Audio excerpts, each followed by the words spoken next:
the person that shot the president live on television. So this transfer is going to be broadcast live on television stations across the country.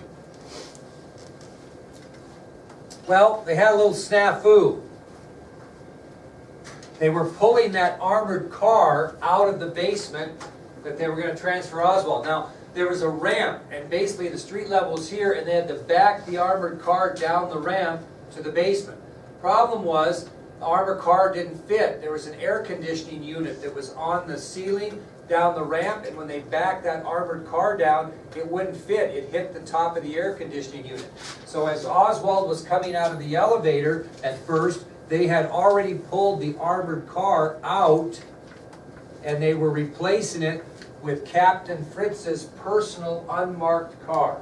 And it was in the process of backing down as Oswald came out of the elevators. So they had tried to bring the armored car down. Again, when they backed it down the ramp, it was too big, and the top of it hit against the air conditioning unit that was attached to the ceiling of the ramp. So they took the armored car out, and they were replacing the transfer car to be Captain Fritz's personal unmarked car.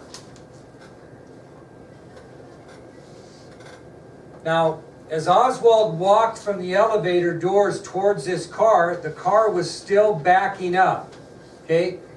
And it finally stopped, but because it didn't get all the way back, it caused Oswald and Jim Lavelle to have to walk about an additional 10 yards. In other words, the point I'm making is if the armored car would have been in there like it should have been, it would have been all the way back. If the ramp was here, the armored car would have been all the way back, and when they came out of the elevator, they would have walked straight to it. Well, what happened is the car was in like this position, which caused them to walk another 10 yards further than they would have. Now that extra 10 yards is going to be fatal for Lee Harvey Oswald, and I'll explain it to you in a minute. So, do you understand the concept? The idea was, if the car was in the position it was supposed to be in, they were simply going to walk right straight to the car. Well, when the car was more in this position here, they had to veer off about another 10 yards to get to the car. And that 10 yards is going to be a fatal situation for Lee Harvey Oswald. Okay, that takes us then to the assassination of Lee Harvey Oswald.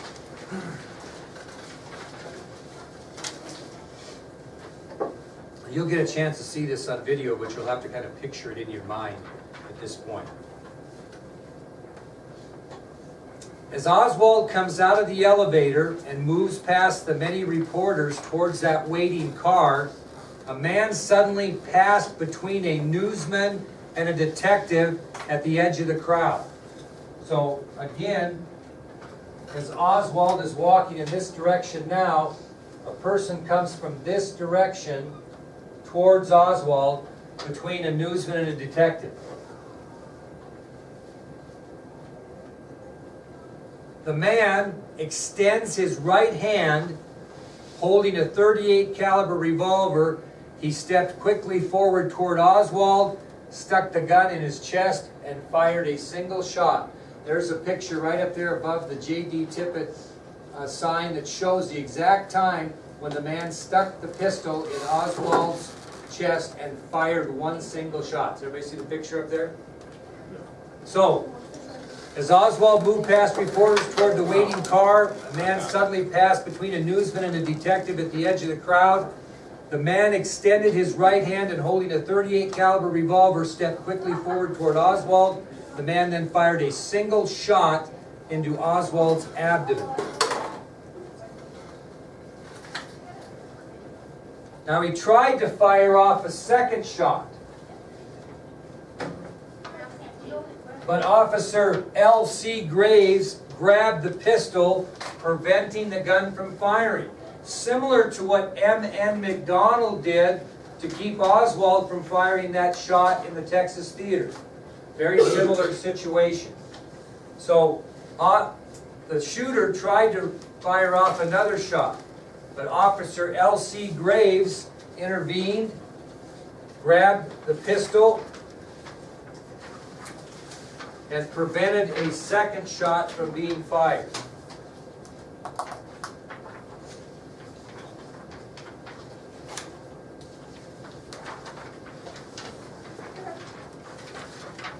Officer Graves was standing to Oswald's left during the shooting.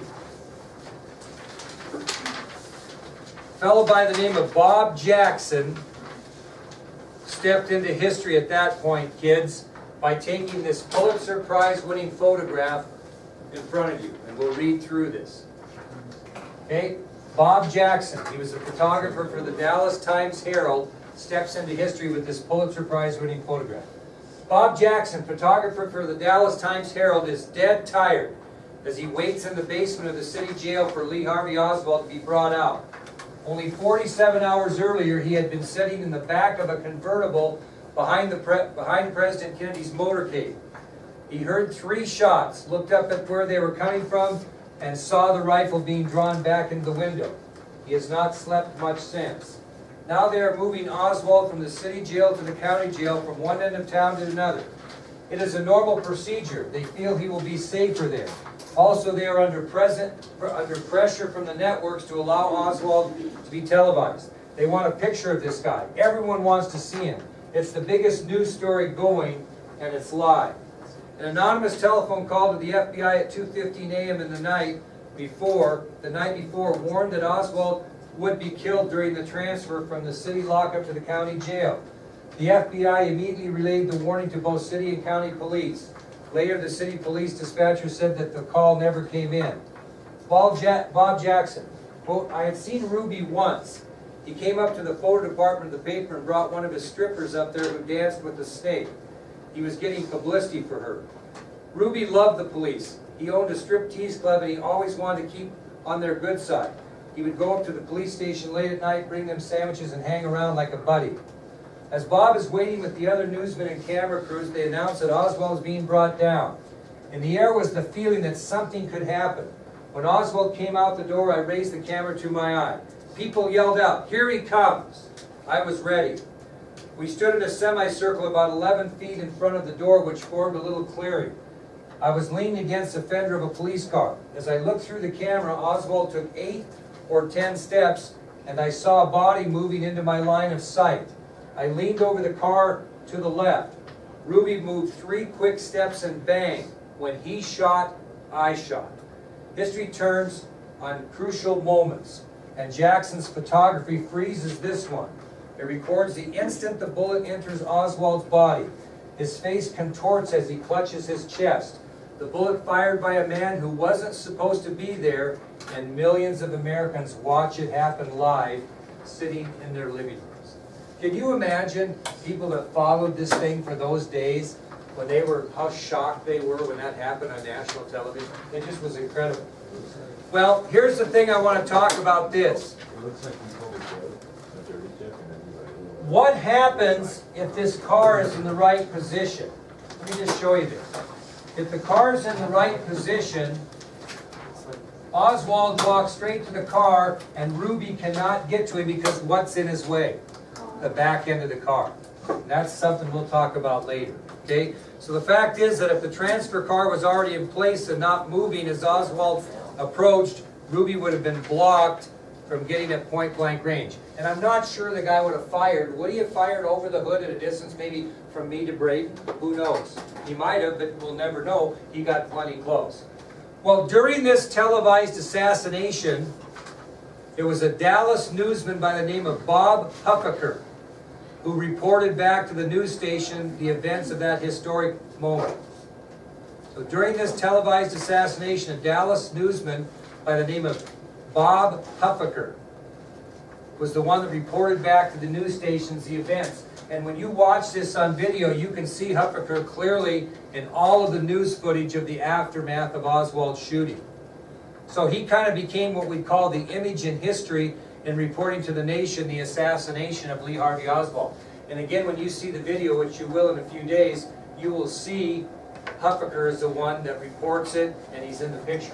I actually have a picture of Bob Huffaker. I got it right here. Here's Bob Huffaker right here.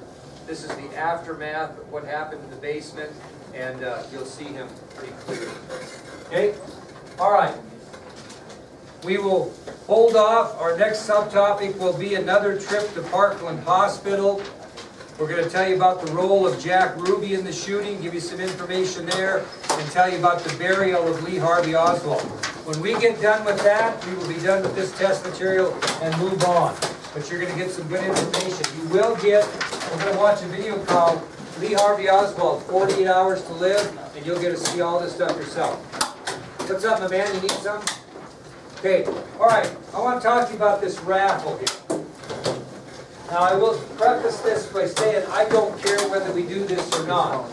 However, I do need 20 people to participate for it to work, okay? Now, I realize that some of you kids are really close to your monies, and I realize you might not want to do any more work, and I realize some of you are done with your collecting, and you may not want to do